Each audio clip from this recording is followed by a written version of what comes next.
मरकुस का सुसमाचार अध्याय 6 वचन 33 और 34 मैं पढ़ रही हूँ, ध्यान देकर सुनो। बहुतों ने उन्हें जाते देखकर पहचान लिया और सब नगरों से इकट्ठे होकर वहाँ पैदल दौड़े और उनसे पहले जा पहुँचे। उसने उतरकर बड़ी भीड़ देखी और उन पर तरस खाया, क्योंकि वे उन भेड़ों के समान थे जिनका कोई रखवाला न हो, और वहाँ उन्हें बहुत सी बातें सिखाने लगा। Hallelujah, hallelujah, hallelujah, hallelujah, hallelujah. मेरे प्यारे भाइयों और बहनों, 2000 साल पहले जब परमेश्वर का पुत्र यीशु मसीह इंसान के रूप में इस धरती पर था, वो इस्राएल देश में था और वहाँ पर वो गांव गांव में जाकर, नगर नगर में जाकर लोगों के बीच में बड़े अद्भुत काम दिखाता था और परमेश्वर के राज्य का सुसमाचार लोगों को बताता था। अभी हमने जो वचन पढ़े वे तब के वचन है जो जब प्रभु यीशु मसीह इंसान के रूप में इस्राएल देश में मौजूद था। इस वचन के पहले ऐसा लिखा गया है कि प्रभु यीशु के चेले बहुत जगह गए थे। प्रभु ने उनको अधिकार देकर भेजा था कि जैसे काम प्रभु खुद कर रहा है, जैसे अद्भुत काम, चिन्ह और चमत्कार प्रभु खुद दिखा रहा था, वही दिखाने का अधिकार प्रभु ने चेलों को दिया और उनको दूसरी जगह पर वही काम करने के लिए भेजा। चेले गए और उन्होंने जैसा प्रभु ने उनको आज्ञा दिया था वैसा काम किया और वे वापस प्रभु के पास आ गए। वे प्रभु के पास आने के बाद प्रभु को सारी बातें बताने लगे कि वे कहाँ कहाँ गए, क्या क्या हो गया। जब ये चेले प्रभु को सारी बात बता रहे थे, तभी प्रभु ने उन्हें देखकर ये कहा कि चलो हम कहीं सुनसान जगह पर चले जाए, ताकि तुम लोग वहाँ थोड़े समय के लिए आराम कर पाओगे और कुछ खा भी सकते हो। क्योंकि चेले बहुत थके हुए थे, प्रभु का काम करके वे वापस आए थे और जहाँ पर वे थे वहाँ बहुत सारे लोग बार बार आ रहे थे। लोग चंगाई पाने के लिए, छुटकारा पाने के लिए, ठीक होने के लिए वहाँ हमेशा लगे रहते थे। और इसीलिए प्रभु यीशु ने चेलों को ये कहा कि हम किसी सुनसान जगह पर चले जाए ताकि तुम वहाँ पर विश्राम कर पाओगे और साथ ही साथ खाना भी खा पाओगे। और प्रभु यीशु अपने चेलों को लेकर नाव में चला, इसीलिए कि सुनसान जगह पर चले जाए। पर इस वचन में हमने ऐसा पढ़ा कि लोगों ने उनको जाते हुए देखा। प्रभु अपने चेलों के साथ कहाँ जा रहा है, वहाँ के लोगों ने देखा और प्रभु के उस पार पहुँचने के पहले ही लोग पैदल पैदल जाकर वहाँ पर पहुँच गए। प्रभु अपने चेलों के साथ नाव में जा रहा था, लोग पहले ही पैदल चलकर वहां पहुंच गए और जब प्रभु उस किनारे पर उतर गया, उसने देखा कि यहाँ तो पहले ही लोग आकर रुके हुए हैं। एक बड़ी भीड़, लोगों की एक बड़ी संख्या वहां पर मौजूद थी और जब प्रभु ने उनको देखा, वचन कहता है कि प्रभु को उनको बड़ा तरस आ गया। प्रभु का दिल करुणा से भर गया, तरस से भर गया, क्योंकि वे सारे लोग उन भेड़ों के समान थे जिनका कोई रखवाला न हो और प्रभु उन्हें बहुत सी बातें सिखाने लगा। Hallelujah, hallelujah, hallelujah. मेरे प्यारे भाइयों और बहनों, जब प्रभु यीशु मसीह इंसान के रूप में धरती पर आया था, तब दुनिया की हालत ऐसी थी कि सारी मनुष्य जाति शैतान के हाथ से दुख उठा रही थी। पाप की वजह से मनुष्य शैतान का गुलाम बन चुका था, शैतान उसका अधिकारी बन चुका था और मनुष्य अपने इस दुष्ट अधिकारी के हाथ से बड़ा दुख उठा रहा था। जब प्रभु इज़राइल देश में था, उसने लोगों की हालत देखी कि लोग कितने परेशानी में है, कितने दर्द में तड़प रहे हैं, कैसे आंसू बहा रहे हैं, कैसे बीमारी में है, कैसे दुख में है। प्रभु जब इंसान के रूप में धरती पर आया, तब उसने बड़ी नजदीक से मनुष्य के जीवन का दुख देखा। कैसे लोग अपने दर्द भरी जिंदगी को बिता रहे थे, प्रभु ने बड़ी नजदीक से देखा। यहाँ पर हमने जो वचन पढ़ा कि प्रभु को उन लोगों के ऊपर तरस आ गया, ये बाइबल में एक बार नहीं बल्कि कई बार लिखा गया है। प्रभु ने जब दुखी लोगों को देखा, बीमार लोगों को देखा, दर्द भरे लोगों को देखा, तब प्रभु का दिल बड़े करुणा से भर गया था। प्रभु को उन लोगों के ऊपर बड़ा तरस आता था। अभी यहाँ पर भी वही हो गया। जब लोग प्रभु को और उसके चेलों को जाते हुए देख रहे थे, तब उन्होंने जान लिया कि वे कहाँ जा रहे हैं, प्रभु अपने चेलों के साथ कहाँ जा रहा है। लोगों ने पहचान लिया और प्रभु के पहुंचने के पहले लोग पैदल पैदल दौड़ते दौड़ते वहां पर गए और पहले ही जाके रुक गए। प्रभु के लिए उसका इंतजार करते हुए लोग रुक गए। और इसीलिए वचन कहता है कि प्रभु को वो सारी भीड़ देखकर बड़ा तरस आ गया। उसका दिल उनके लिए एक बड़ी करुणा से भर गया, क्योंकि वे सारे लोग उन भेड़ों के समान थे जिनका कोई रखवाला नहीं हो। Hallelujah, hallelujah, hallelujah. क्यों लोग रो रहे हैं? क्यों लोग परेशानी में है? क्यों लोगों के जीवन में निराशा है? क्यों लोग डर गए हैं? क्यों लोग अपने जीवन में तंग हो चुके हैं? मेरे प्यारे भाइयों और बहनों, इस वचन में वजह बता दी है। वे उन भेड़ों के समान थे जिनका कोई रखवाला न हो। दुनिया के लोगों की हालत ऐसी है, ऐसे भेड़ों के समान है जिनका कोई रखवाला न हो। ऐसी भेड़ें जिनका कोई रखवाला नहीं होता है, उनकी हालत क्या हो जाती है। एक भेड़, ये जानवर क्या होता है हम अच्छे से जानते हैं। एक साधारण जानवर होता है, बिल्कुल साधारण और एकदम सादा भोला बोलते हैं, ऐसा वो जानवर होता है। यह भेड़ यदि उसका कोई रखवाला ना हो तो उसकी हालत क्या हो जाएगी। वो जंगल में घूमने के लिए जाएगा, कोई भी जंगली जानवर या भेड़िया आकर उसको फाड़ कर खा डालेगी। एक भेड़ जिसका कोई रखवाला न हो, यदि वो ऐसे ही जंगल में घूमना शुरू करेगी, उसे कोई भी फाड़ कर खा डालेगा। उसे तुरंत कुछ उसके ऊपर कुछ कोई ना कोई जंगली जानकर हमला करेगा। प्रभु के द्वारा इस लोगों के ऊपर जो अनुग्रह किया गया, प्रभु के दिल में उनके लिए जो तरस भर कर आ गया, वो इसीलिए आ गया। वचन कहता है कि वो उन भेड़ों के समान थे जिनका कोई रखवाला ना हो। जैसे एक भेड़ जो बिना रखवाले की है, बिना गडरिया की है, उसे कोई भी जंगली जानवर आके फाड़ के खा डालता है, कोई भी डराता है। और ऐसी भेड़ जिसका रखवाला ना हो, वो हमेशा डरी डरी रहती है। वो आसपास देखती है, शायद अभी कोई मुझ पर हमला करेगा, यहाँ से कोई जंगली जानवर आएगा, यहाँ से कोई आएगा, वहाँ से कोई भेड़ी आएगी। वो हमेशा डरे हुए रहते हैं क्योंकि उनका कोई रखवाला नहीं होता है। पर ऐसे भेड़े जो अपने झुंड में अपने रखवाले के साथ रहते हैं, वे बड़े आराम से रहते हैं, क्योंकि उनको मालूम है हमारे साथ हमारा गडरिया है, हमारा रखवाला है। वो हमें ठीक जगह पर खाना खाने के लिए लेके जाएगा। गडरिया जानता है कि मेरे भेड़ों के लिए घास कहाँ पर है, कहाँ पे उनको लेके जाना है, कहाँ पे उनको पानी पिलाना है, कैसे उनकी सुधि लेना है, कैसे उनकी परवाह करना है, कैसे उनकी रक्षा करना है। एक अच्छा गडरिया ये सारी बातों को जानता है।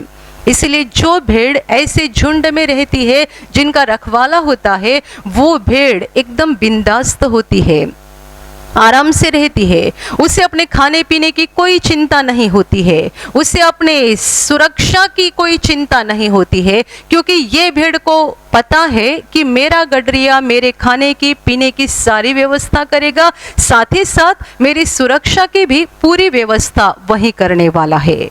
Hallelujah, hallelujah. दुनिया के लोगों को ऐसे भेड़ों की उपमा दी गई है जिनका कोई भी रखवाला ना हो।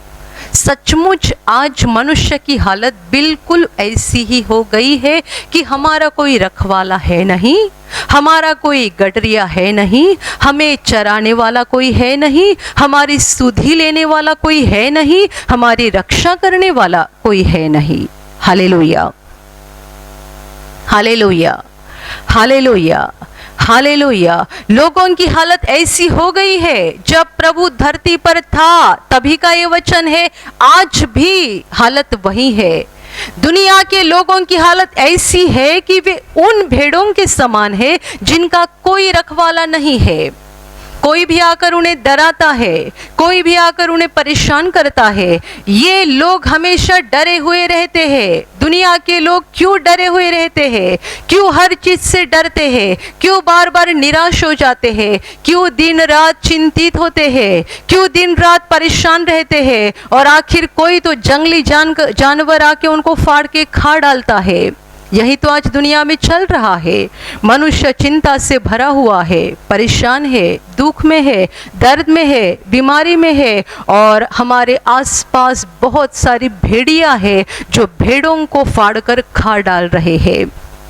मेरे प्यारे भाइयों और बहनों, प्रभु यीशु ने अपने बारे में ये बताया था कि वो एक अच्छा गडरिया है, वो एक सच्चा गडरिया है। वो जानता है कि अपने भेड़ों की ज़रूरत क्या है, वो जानता है कि मेरे भेड़ों के लिए क्या ज़रूरी है, वो ये भी जानता है कि मेरे भेड़ों की सुरक्षा कैसे करनी है। इसलिए उसने अपने बारे में ये कहा था कि मैं ही एक उत्तम चरवाहा हूँ, मैं एक अच्छा गडरिया हूँ, और मैं इतना अच्छा गडरिया हूँ कि मैं अपने भेड़ों के लिए, अपने लोगों के लिए अपने प्राण को भी दे देता हूँ। मेरे प्यारे भाइयों और बहनों, दुनिया के लोग ऐसे भेड़ों के समान हैं जिनका कोई रखवाला नहीं हो, जिनका कोई चरवाहा नहीं हो। प्रभु यीशु ने जब एक बड़ी भीड़ को देखा, जो भीड़ उसका पीछा करते करते, दौड़ते दौड़ते उसके पीछे आ गई।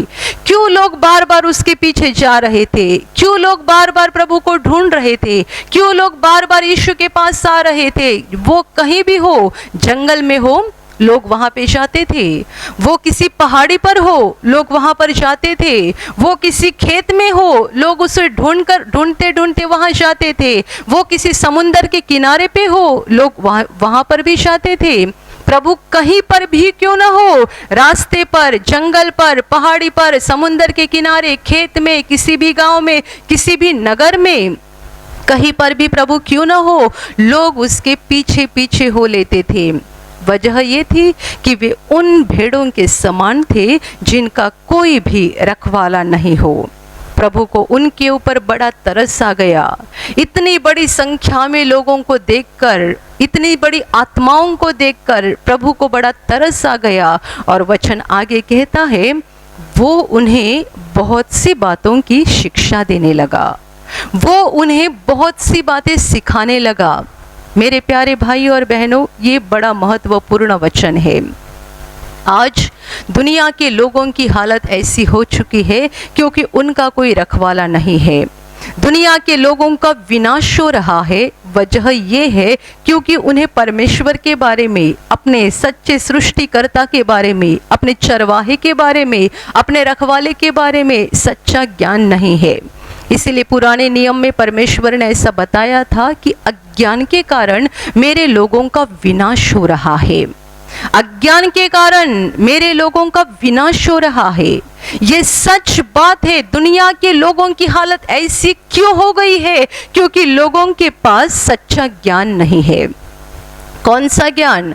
मैं दुनिया के ज्ञान की बात नहीं कर रही हूँ, और ना ही ये वचन दुनिया के ज्ञान की बात कर रहा है। जब यहाँ पर लिखा गया है कि प्रभु को उन पर तरस आ गया और तरस से भरकर वो उन्हें बहुत सी बातें सिखाने लगा, तब वो क्या सिखा रहा था? वो दुनिया की बातें नहीं सिखा रहा था, वो उन्हें जीवन की बातें सिखा रहा था।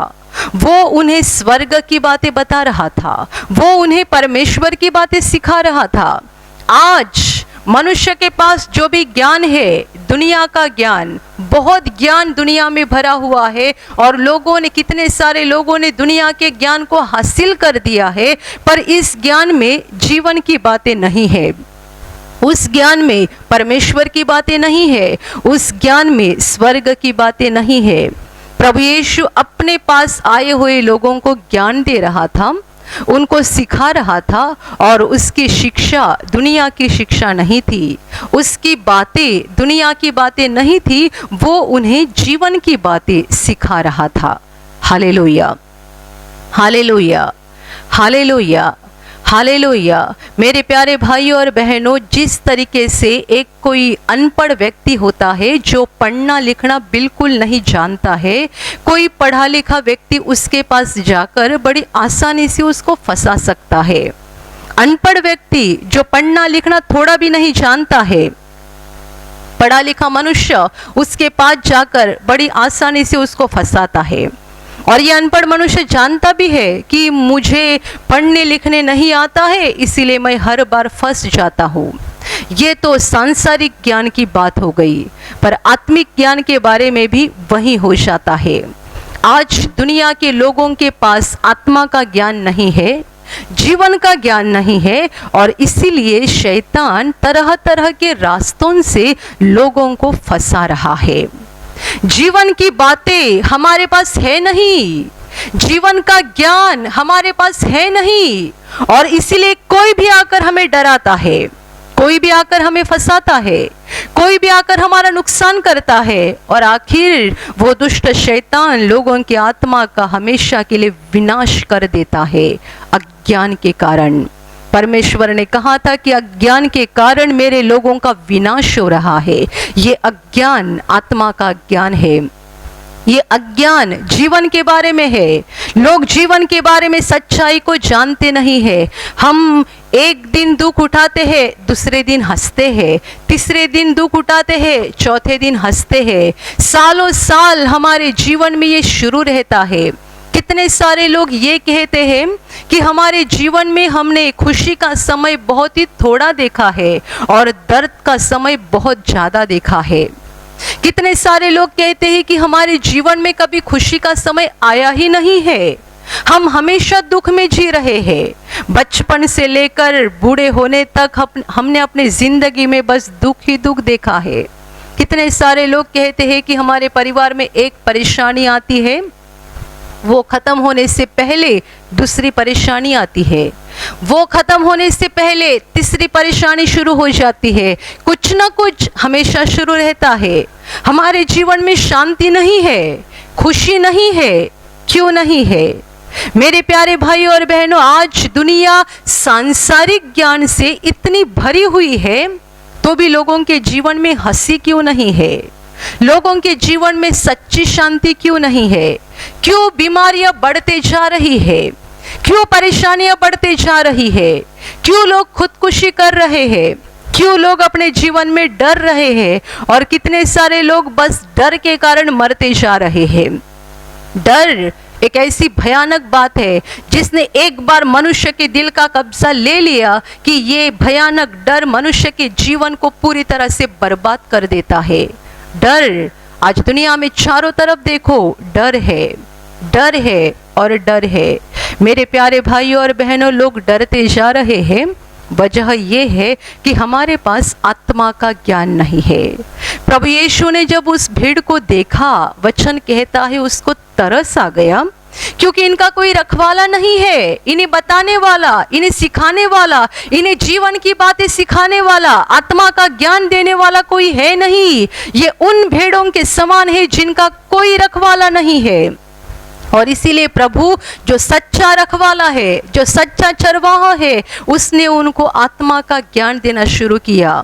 वो उनको बहुत सारी बातें बताने लगा। मेरे प्यारे भाई और बहनों, जब मनुष्य के पास आत्मा का ज्ञान आता है, जब मनुष्य जीवन की बातें जान जाता है, तभी उसका जीवन सच्ची खुशी से और सच्ची शांति से भर जाना शुरू होता है।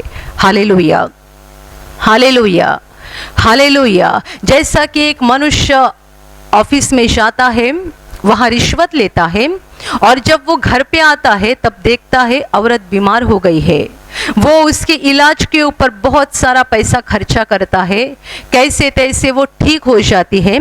दूसरे दिन लड़का बीमार हो जाता है, तो बहुत दिन तक लड़के की बीमारी चलते रहती है। किसी तरीके से बहुत खर्चा करके वो ठीक हो जाता है। वो ठीक होते होते लड़की बीमार हो जाती है। एक के बाद दूसरी बीमारी, दूसरे के बाद तीसरा बीमार, एक के बाद एक शुरू रहता है। ये मनुष्य बड़ा परेशान हो जाता है कि क्यों मेरे साथ ये हो रहा है। मेरी औरत बीमार थी, उसके इलाज के लिए इतना सारा पैसा खर्चा हो गया। अभी बेटा बीमार हो गया, उसके इलाज के लिए इतना सारा खर्चा हो गया। अभी बेटी बीमार हो गई, उसके इलाज के लिए पैसा जा रहा है। क्यों मेरे साथ ये हो रहा है? क्योंकि वो जीवन की बात नहीं जानता है। वो जहाँ ऑफिस में जाता है, काम करता है, रिश्वत लेता है, वो नहीं जानता है कि वो जो रिश्वत का पैसा अपने हाथ में लेता है वो पैसा नहीं होता है बल्कि श्राप होते हैं। वो अपने घर पे पैसा लेकर नहीं आता है बल्कि श्राप लेकर आता है। रिश्वत लेना ये परमेश्वर की नज़र में एक बड़ा पाप है। शैतान ने लोगों को ये कहकर फंसा दिया है कि रिश्वत लेने से तुम्हारा बड़ा फायदा हो जाएगा, तुम बहुत जल्दी अमीर बन जाओगे। पर ये मनुष्य जीवन की बात नहीं जानता है कि ये रिश्वत लेना परमेश्वर की नज़र में एक बड़ा पाप है। मैं अपने बैग में पैसा नहीं रख रहा हूँ बल्कि श्राप रख रहा हूँ। मैं अपने घर पे पैसा नहीं लेकर जा रहा हूँ, श्राप लेकर जा रहा हूँ। रिश्वत का पैसा घर पे आने के बाद शांति से नहीं रह सकता है। पर जब ये मनुष्य प्रभु यीशु के पास आता है, सच्चाई को जानता है, आत्मा की बात को, जीवन की बात को परमेश्वर के वचनों के द्वारा पहचानता है और रिश्वत लेना बंद करता है, उसके बाद से उसके घर की बीमारियां खत्म हो जाती है और तब उसके जीवन में और उसके परिवार में भी सच्चा आनंद आना शुरू हो जाता है। Hallelujah, hallelujah, hallelujah, hallelujah. कितने सारे लोग एक दूसरों का बदला लेते हैं। उसने मुझे सताया, मैं नहीं छोड़ूंगा। उसने मेरा नुकसान किया, मैं नहीं छोड़ूंगा। इसने मेरा अपमान किया, मैं नहीं छोड़ूंगा। बदला, कोर्ट में केस डालो, नहीं तो दूसरे तरीके से किसी टेढ़े रास्ते से उसका बदला लेने की कोशिश की जाती है। आप दूसरों का बदला लेते हैं, नतीजा क्या होता है? जब आपको कोई परेशान करता है या कोई आपका नुकसान करता है, तब आप बदला लेते हैं किसी न किसी रास्ते से। तब आपको कुछ समय के लिए अच्छा लगता है, कुछ समय के लिए आपको बड़ी खुशी लगती है कि मैंने उसके साथ कैसा करके दिखाया। बाद में क्या हो जाता है? सबसे पहली बात, आप अपने दिल की शांति को खो देते हैं। जो मनुष्य दूसरे का बदला लेता है, उसके दिल में कभी शांति नहीं होती है। वो आत्मा की शांति को खो देता है। और दूसरी बात, जैसा उसने दूसरे का बदला लिया है, बिल्कुल वैसा ही इसके साथ भी हो जाता है। आपने भी किसी को तकलीफ दी होगी, आपने भी किसी को परेशान किया होगा। आपने यदि किसी का बदला लिया है तो आपका भी बदला लिया जाता है और फिर आप बाद में सोचते हैं मेरे साथ ये क्यों हो गया। कितने सारे लोग हमेशा गुस्सा में रहते हैं, हमेशा चिड़चिड़ापन करते हैं, क्योंकि उनके दिल में शांति नहीं होती है। और शांति क्यों नहीं होती है? क्योंकि वे दूसरों को क्षमा नहीं करते हैं, दूसरों का बर्दाश्त नहीं करते हैं और हमेशा दूसरों का बदला लेने का सोचते रहते हैं, इसलिए दिल में अशांति होती है। ये सारी बातें दुनिया हमें नहीं सिखाती है, परमेश्वर के वचनों के द्वारा ये ज्ञान हमें मिल जाता है। लोग जब परमेश्वर के पास आते हैं, वचनों को सुनते हैं, पढ़ते हैं, तब जीवन के सच्चाई को जानते हैं। Hallelujah, hallelujah. कोई मनुष्य जवान होता है, बहुत शरीर में ताकत होती है, बड़े अहंकार से बर्ताव करता है, कुछ सालों के बाद बीमार पड़ जाता है। ऐसी भयानक बीमारी उसे आ जाती है कि वो दोबारा उठ नहीं सकता है। मुझे याद है, बहुत साल पहले की बात है, एक व्यक्ति, जवान व्यक्ति थी, वो शिविर करने के लिए आए थे, निवासी शिविर के लिए। और जब भी उनको लाया गया था, तभी उनकी हालत ऐसी थी कि उनके शरीर के एक बाजू में लकवा मारा हुआ था और वो अकेले चल नहीं सकते थे। उनकी औरत और कोई घर के व्यक्ति थे, उनको पकड़कर शिविर के लिए लाए थे।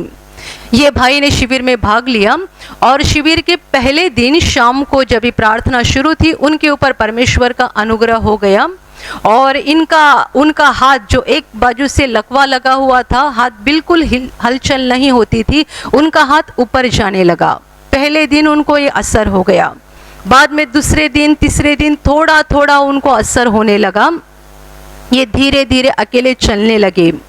शिविर के आखिरी दिनों में उन्होंने गवाही दी और गवाही में उन्होंने ऐसा कहा कि मैं परमेश्वर का धन्यवाद देना चाहता हूँ कि मुझे ये लकवे की बीमारी हो गई, क्योंकि मैं बहुत पाप में जीवन बिताया हूँ।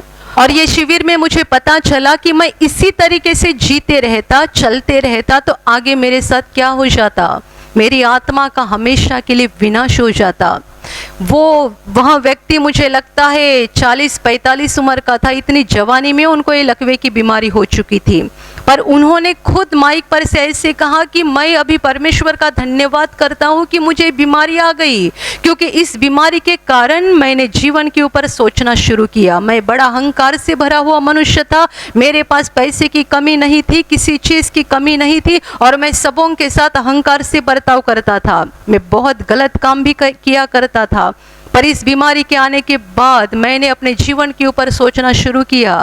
फिर मुझे इस केंद्र की जानकारी मिली, मैं यहाँ शिविर में आ गया और इन शिविर में मुझे सच्ची जानकारी मिल गई कि मुझे बीमारी क्यों हुई थी और अभी मुझे आगे कैसा चलना है, किस तरीके से जीना है, ये मुझे अब पता चला। मैं परमेश्वर का धन्यवाद करता हूँ कि यदि मुझे ये बीमारी ना आती तो मैं कभी प्रभु के पास नहीं आता, मैं अपने पाप भरी जिंदगी में चलते रहता और मरने के बाद नरक में जाता। इस बीमारी के कारण मेरे जीवन में एक बड़ा बदलाव आ गया, बड़ा परिवर्तन आ गया, क्योंकि मैंने सच्चाई को जान लिया और इसीलिए मैं परमेश्वर का धन्यवाद करता हूँ।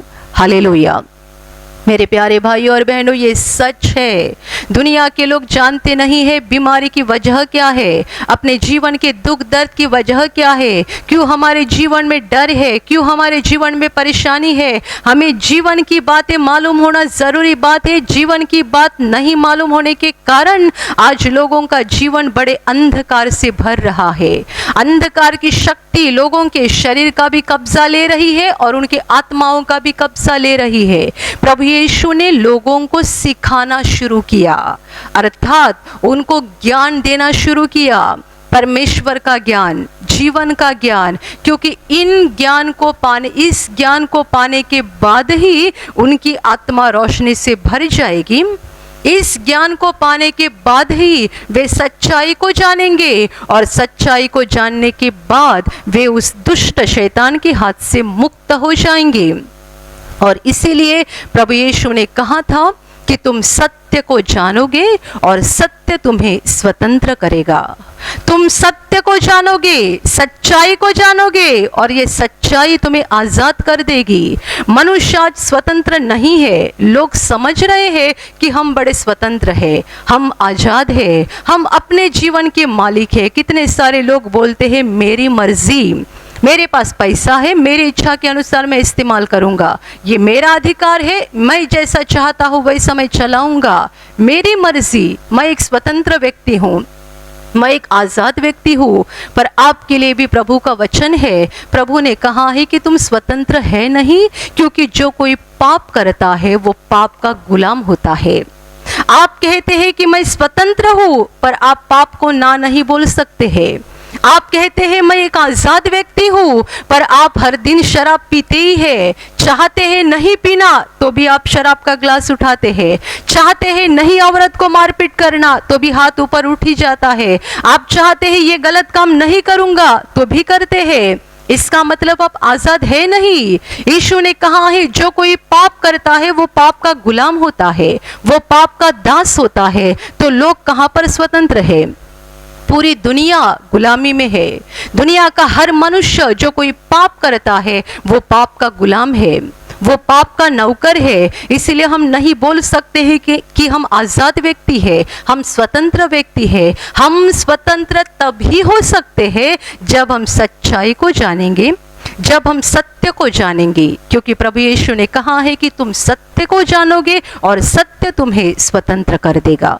Hallelujah, hallelujah, hallelujah. मेरे प्यारे भाइयों और बहनों, आपको प्रभु यीशु पर विश्वास करके उसके वचनों को जानना ज़रूरी है, क्योंकि वो हमारा सच्चा चरवाहा है। दुनिया में रहते हुए हम इस हालत में है, ऐसी हालत में कि हमारा कोई रखवाला नहीं है, हमारा कोई रखवाला नहीं है, ऐसी हालत में है हम है, क्योंकि हमें जीवन की बातें कोई नहीं सिखा रहे हैं, हमें सच्चाई के बारे में कोई नहीं बता रहे हैं। हर जगह जो बातें हम सुन रहे हैं, पढ़ रहे हैं, वो हमारे दिल में डर को पैदा कर देती है। डर, ये बीमारी आ जाएगी, वो बीमारी आ जाएगी, इससे सावधान रहो, उससे सावधान रहो। सत्य क्या है? परमेश्वर का वचन कहता है कि उसके कोड़े खाने से तुम चंगे हो चुके हैं।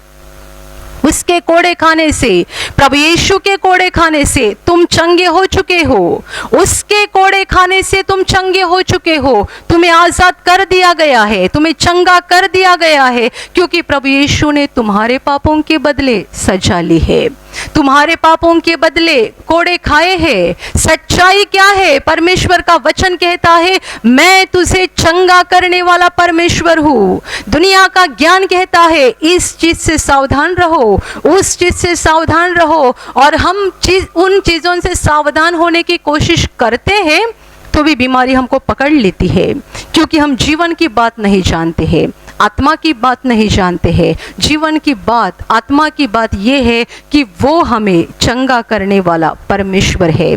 हमें किसी से नहीं डरना चाहिए, बस एक से ही डरना चाहिए, जो हमारा नरक में विनाश कर सकता है। उस महान परमेश्वर को हमें डरना चाहिए, और किसी से नहीं डरना चाहिए। किसी कीटाणु से मत डरो, किसी बीमारी के जंतु से मत डरो, किसी प्राणी से या पंछी से मत डरो। इनसे डरने की कोई ज़रूरत नहीं है, और ना ही शैतान से डरो, किसी भूत या दुष्ट आत्मा से डरो। हमें शैतान से डरने की ज़रूरत नहीं है, शैतान के कोई भी काम से डरने की ज़रूरत नहीं है। प्रभु यीशु ने अपने चेलों से कहा था, बस एक से ही डरो, एक के लिए अपने दिल में डर रखो, जो मरने के बाद आत्मा का और शरीर का दोनों का विनाश कर सकता है। उस महान परमेश्वर का डर अपने दिल में रखो।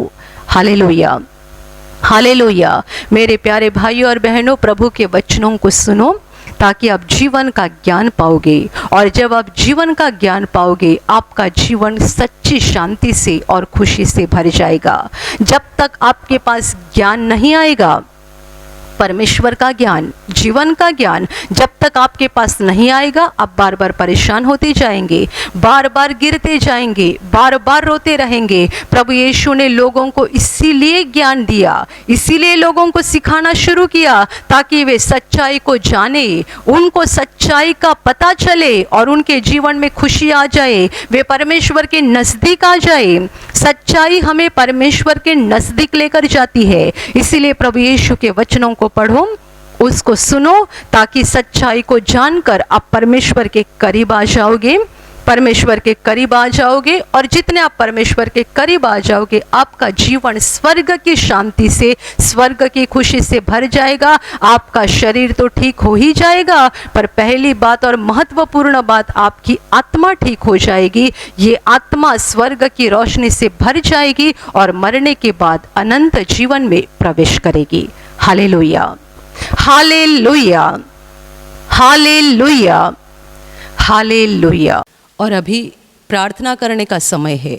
आप विश्वास करो कि एक पल में प्रभु यीशु आपको छूकर चंगाई देगा। एक पल में वो आपके जीवन का दुख निकाल देगा, और आपके आंसुओं को खुशी में बदल देगा, क्योंकि उसके लिए असंभव कुछ नहीं है, अनहोनी बात एक भी नहीं है। प्रभु यीशु आज भी जिंदा है। 2000 वर्ष पहले वो शरीर रूप में धरती पर था, आज शरीर रूप में नहीं बल्कि आत्मा के रूप में है, और दुनिया के कोने कोने में जहाँ जहाँ लोग विश्वास के साथ उसको पुकारते हैं, उसके पास प्रार्थना करते हैं, उन सबों की पुकार को प्रभु सुनता है, उन्हें चंगा करता है, उनके आंसुओं को पोंछ देता है, और उनके जीवन को खुशी से भर देता है। आप भी इसी विश्वास के साथ आपके बीमार भाग पर हाथ रखो, और यदि वहाँ हाथ नहीं रख सकते हैं तो अपने सीने पर हाथ रखो। प्रभु यीशु के नाम से इसी क्षण आपके शरीर की सारी बीमारियां निकल जाए। यीशु के नाम से आपके जीवन का सारा दुख निकल जाए। शैतान का हर एक काम आपके जीवन से और आपके परिवार से पूरी तरह से नष्ट हो जाए। यीशु के नाम से, प्रभु यीशु के नाम से शैतान का सारा काम आपके जीवन से नष्ट हो जाए। सारी दुष्ट आत्माओं को प्रभु यीशु के नाम से मैं आज्ञा दे रही हूँ, इसी क्षण इन्हें छोड़कर निकल जाओ और वापस उनमें नहीं आना। इसी क्षण प्रभु का महान सामर्थ आपके ऊपर आ जाए, प्रभु का महान सामर्थ आपके ऊपर आ जाए, प्रभु का महान सामर्थ आपके ऊपर आ जाए। इसी घड़ी पवित्र आत्मा की खुशी आपके दिल में आ जाए, पवित्र आत्मा की शांति आपके दिल में आ जाए और आपका जीवन स्वर्ग की रोशनी से भर जाए। आमीन।